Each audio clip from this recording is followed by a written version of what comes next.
So ayan mga boss, ang topic natin for today is about sa hard starting na motor. So kung nakita nyo naman, push button o sa starter ayaw mandar, tapos sa kick ayaw din. Ganun yung sitwasyon kapag hard starting yung motor mo. So pag-usapan natin mga boss. So ayan mga boss, nabasa nyo naman sa title na paano patinuin ang hard starting na motor or hard start na motor. So ngayon, tuturo ko sa inyo kung paano troubleshoot or gawin or kung ano yung mga dapat na palitan sa hard starting na motor. So umpisa na natin mga boss. So first, paano mo malalaman kung hard starting yung motor mo? Tulad nung kanina, nung sa unang video, kahit ginamitan mo na ng starter at kickstart, hindi pa rin siya umaandar, or kung umandar man is kailangan ng maraming kick or maraming push start. Yun yung tinatawag na 1000 kick ng iba. So tapos meron pang biro dyan sa hard starting na motor. Kapag binibiro ka ng ito yung lighter, parang ganon mga boss, pinapasabog na yun. So today mga boss, tuturuan ko kayo kung paano patinuin or i-troubleshoot or gawin na one click or one kick andar agad yung motor nyo. So first mga boss, ang unang-unang i-check nyo or titignan nyo is yung ignition switch. Kung okay ba yung condition nya, pati na din yung socket kung nakalagay ba ng tama. Kasi once na ang ignition switch ay may diferensya or sira, alam naman natin na ito yung nagsisilbing kill switch ng ating motor. Ito yung on and off nya. So kapag to merong diferensya, ibig sabihin hindi tuloy-tuloy na papasok yung kuryente sa system. Tapos second na i-consider natin na dahilan kung bakit hard starting yung motor mo is yung umuusok na pala yung motor mo. Yung sinasabing kumakain na ng langis yung motor. Kasi dahil sa valve seal or yung piston ring, kaya nasasama yung langis na nasusunog, kaya may usok yung motor mo. Tapos ang next is yung battery and fuse. So baka naman yung battery nyo is low bat at sira yung fuse. Nagagamit to sa push start, pero sa kickstart kahit walang battery naman or kahit naman low bat yung battery, mapapaandar pa din ng kickstart. Sa push start lang to mga boss. Tapos isa pang dahilan kung bakit hard starting yung motor natin is yung tono ng karburador natin, kung tama ba o hindi. Kasi kapag hindi tama yan, pwede maging hard starting yung motor natin. Kaya kailangan nating itama yung pagtono ng karburador. Para ma-check yon, ang gagawin lang natin is spark plug reading. Tapos sa carb pa rin tayo mga boss. Baka naman lunod yung carb or barado yung mga jets, kaya walang gas na lumalabas para masunog sa combustion chamber. Para maiwasan naman natin na mabaraduhan yung mga jets, kailangan nating i-maintenance to. Kailangan nililinis din yung carb. Tapos ang next na i-consider natin or kung bakit hard starting yung motor natin is pwede din yung ignition coil. Baka naman hindi na pala functional to. So kung wala kayong pang test kagaya ng multimeter, pwede naman kayong manghiram ng ignition coil para malaman nyo kung ito nga ba yung sira sa motor nyo. So ang ignition coil kasi isa to sa main na part ng motor. Ito yung nagsusupply ng kuryente para masunog yung air and fuel mixture sa combustion chamber. Kaya isa din to sa dahilan kung bakit hard starting yung motor mo kapag sira na to. Next mga boss is yung valve clearance or yung timing ng motor natin.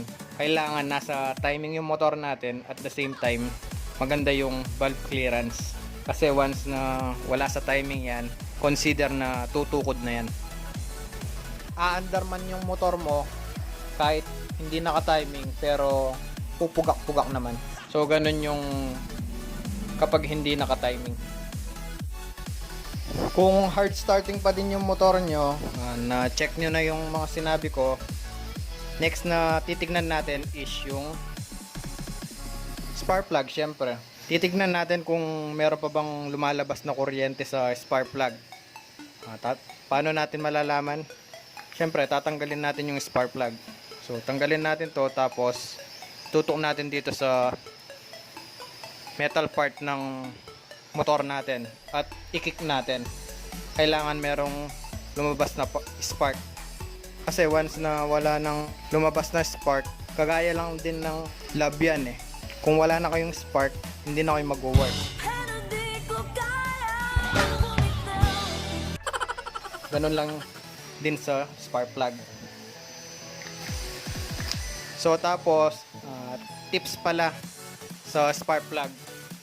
Kung kailan dapat siya palitan. Meron naman siyang maintenance period na kailangan is nasa 8,000 kilometers. Pinapalitan na dapat yung spark plug. Pero kung wala kayong budget, nasa gumagamit naman kasi yan eh. Kung pwede pa naman yung spark plug, nagagamit pa syempre. So, kailan dapat palitan yung spark plug or humihina na yung spark plug is kapag i-check natin yung spark plug tapos red na yung lumalabas na spark. Kailangan doon is blue. Kapag red or bluish, kapag red na kasi yun, ibig sabihin nun, mahina na yung spark plug. Kagaya lang ng sa gas stove natin. 'Di ba napapansin nyo, bluish kapag marami pa yung gas sa tangke natin. Tapos kapag kukunti na lang yung gas sa tangke natin sa stove, nagiging pula. So ganun. Parang ganun din. Tapos ang last, hindi na tayo aalis dito kasi nandito na yung last. Check natin yung compression. Baka naman wala ng compression yung motor nyo, kaya hard starting. So meron naman right tools sa pag-check ng compression. Pero kung wala naman kayo nun, pwede naman dumiskarte. Tatanggalin lang yung spark plug tapos tatakpan lang ng isang daliri yung pinapasukan ng spark plug and then i-kick natin. Kailangan dyan meron lumalabas na hangin man lang. So dun, tsaka sa kick din malalaman natin kung merong compression yung motor. Medyo matigas syempre.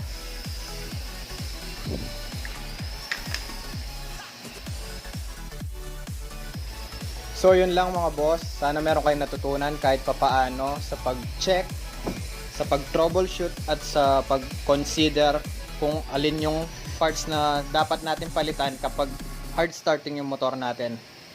So alam naman natin lahat na kahit na yung mga mekaniko, ang pinakamahirap na part ng pagiging mekaniko is yung pag-troubleshoot. Syempre kahit mapa 2 wheel pa yan or 4 wheels, mahirap na part yung pag-troubleshoot ng hindi mo alam kung saan yung sira ng motor or ng sasakyan.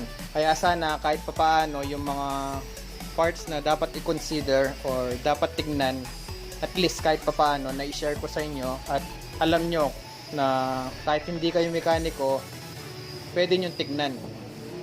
So dito sa tutorial na to, kahit medyo advanced, kayang-kaya pa din makasunod ng mga beginner or yung mga newbies kasi na-explain ko naman na maayos mga boss. Kung sira yung, limbawa yung ignition coil nyo is sira, wag muna kayo magpalit. Pwede naman kayong manghiram. So tapos i-check nyo kung gumagana or sira nga ba talaga. Ganun lang muna sa mga beginners. Para iwas na din sa gastos kung hindi nyo alam na papalit agad tapos gumagana pa pala. O ganun yung gawin nyo para to sa mga beginners. Always na kung pwede naman manghiram para ipan-check lang. So yun lang mga boss. Since quarantine ngayon, quarantine pa, wag na muna kayong lumabas mga boss para sa safety natin lahat. Magbabahagi pa rin ako ng mga tutorial, pang basic or advanced man yan, makukuha nyo yan mga boss. Yun lang mga boss. Keep safe sa atin lahat.